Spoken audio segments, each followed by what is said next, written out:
بسم اللہ الرحمن الرحیم۔ نحمد صلی علی رسول الکریم، اما بعد۔ حضرت مولانا علی میاں صاحب نے اللہ برکاتہ ان کو یہ منصب کیسے حاصل ہوا؟ تقوی کی بنا پر۔ حضرت مولانا علی میاں صاحب کو یہ شرط جو ملا تقوی کی بنا پر، اکابر کی صحبت انہوں نے اٹھائی، ان سے استفادہ کیا۔ علم ان کے پاس تھا، عمل ان کے پاس تھا، علم دانی، علم داری۔ آج امت کے اندر علم دانی بہت ہے، کتنے دارالعلوم قائم ہو چکے ہیں، لیکن داری میں کمی ہے۔ داری کہتے ہیں تزکیہ نفس کو، اصلاح نفس کو، یہ علم داری کہلاتا ہے، اور علم داری ہی پر موقوف ہے نجات، دانی پر نہیں، داری پر موقوف ہے۔ اس کے لیے اہل اللہ کی صحبت فرض عین ہے۔ اصلاح نفس کیسے کروں؟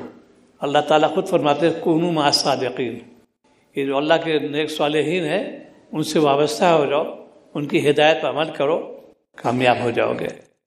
اشاعت دین کون کرے گا؟ علماء کرام کریں گے، اور علماء کرام صرف بیان بازی نہیں ہوگی بلکہ تزکیہ نفس ہوگی۔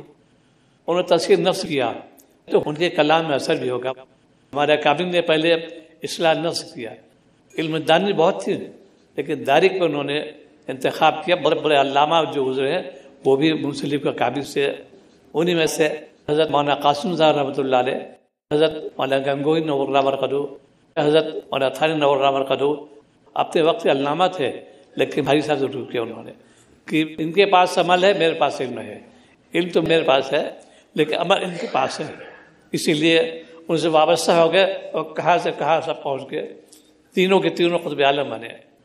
حضرت مولانا علی میاں صاحب فرماتے تھے، ان سے خود فرمایا جب میرے حاضر ہوئے بار کہ میں نے حضرت اصلاح کے لیے حاضر ہوا ہوں، پھر فرماتے ہیں بڑے درد سے، عجیب انداز سے، بھائی میں تو خود ہی قابل اسلام ہوں، اتنا بڑا شخص ہر لحاظ سے علمی اور عملی کہ میں تو خود ہی قابل اسلام ہوں۔